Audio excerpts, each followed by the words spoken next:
don't know if you have been tuned to COP29. I never know what COP number it is. Just pick something. I don't even know what COP means, actually. I'm just so used to saying COP something or the other. Climate... Blah, blah.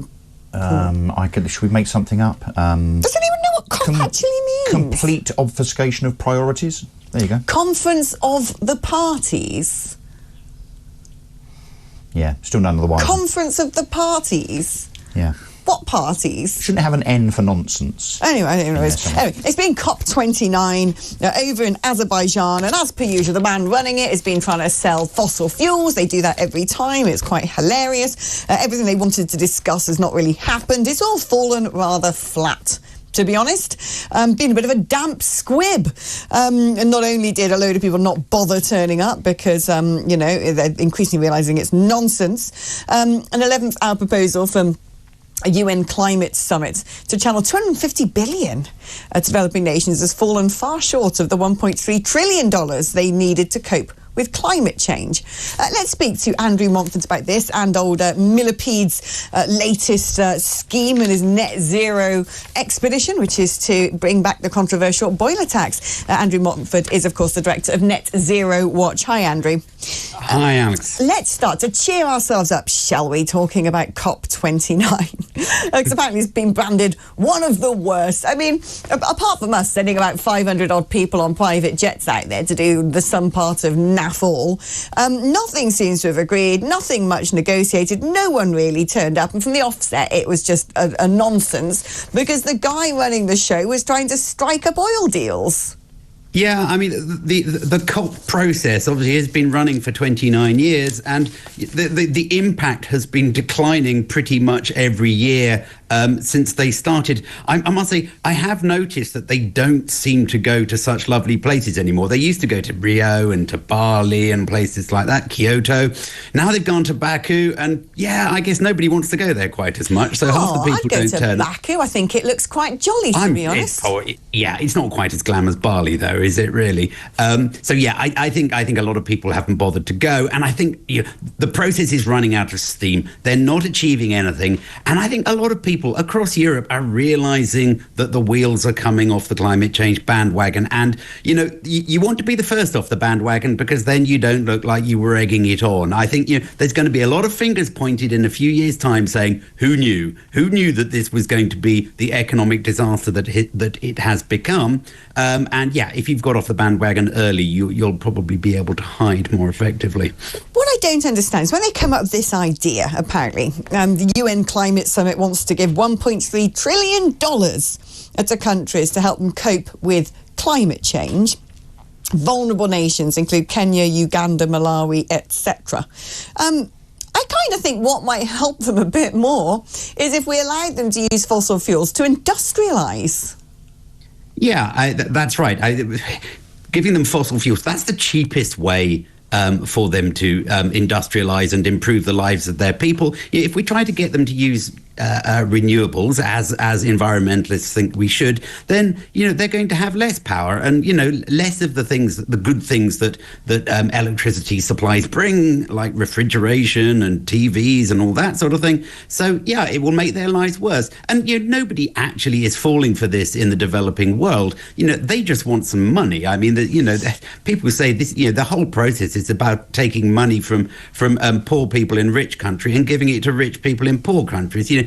The poor people in Malawi won't see a penny. That it'll go to the leadership and it'll disappear. The process is so corrupt. I'm sure you heard that story a few weeks back saying, what was it, 41 billion or something of UN climate finance had just disappeared. Nobody knew where it had gone. And yet this is what these processes are about. It's shameful. It is shameful. We all know that's what these processes are about. Now, talking about billions and billions being spent over here, Net Zero Ed, or Green Ed, with his ukulele and his wind turbine field. He's determined, isn't he? He's set up his Great British Any, 8-9 billion on that, basically taken over the grid or some subsidiary of the grid.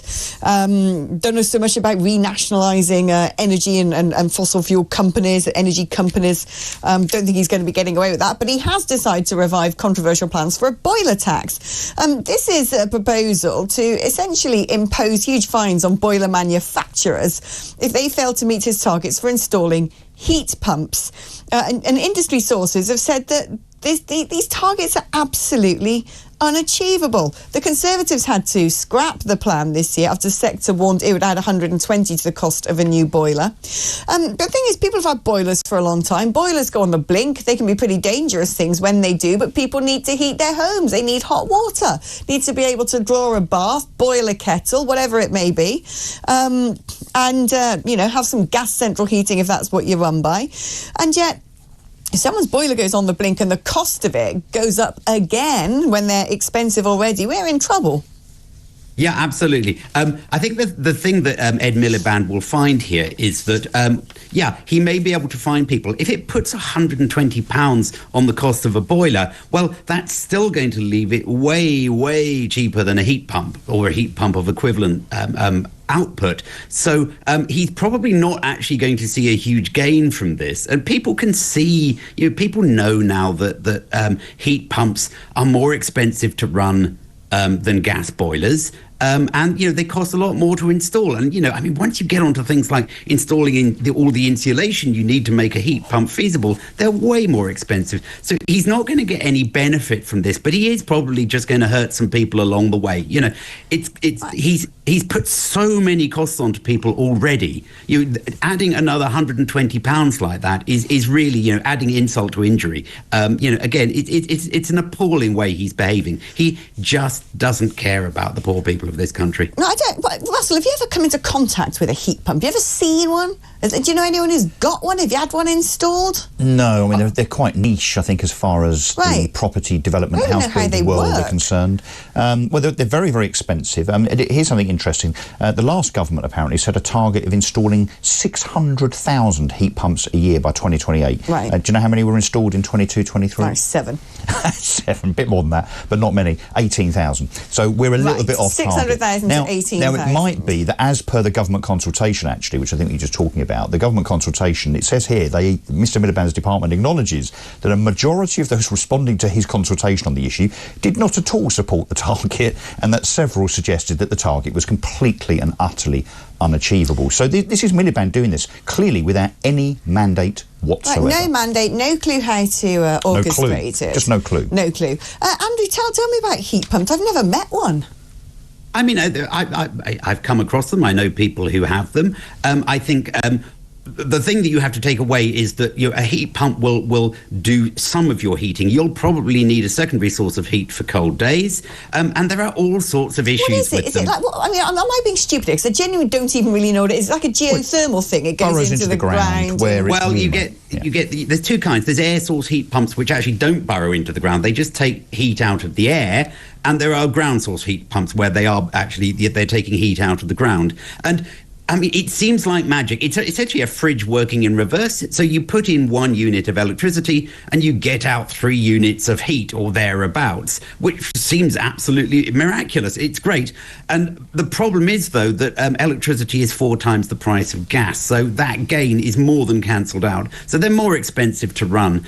There are lots of other issues with them. They can get quite noisy as they get older, the same way your fridge does. I met a lady at a conference about 6 months ago who was in tears because of her neighbour's heat pump, which just whirred away. And Ed Miliband has just said he's going to do away with the rule which says you're not allowed to install a heat pump next to your border with your neighbours. That's going as well, so we're going to get a lot of complaints from that as well.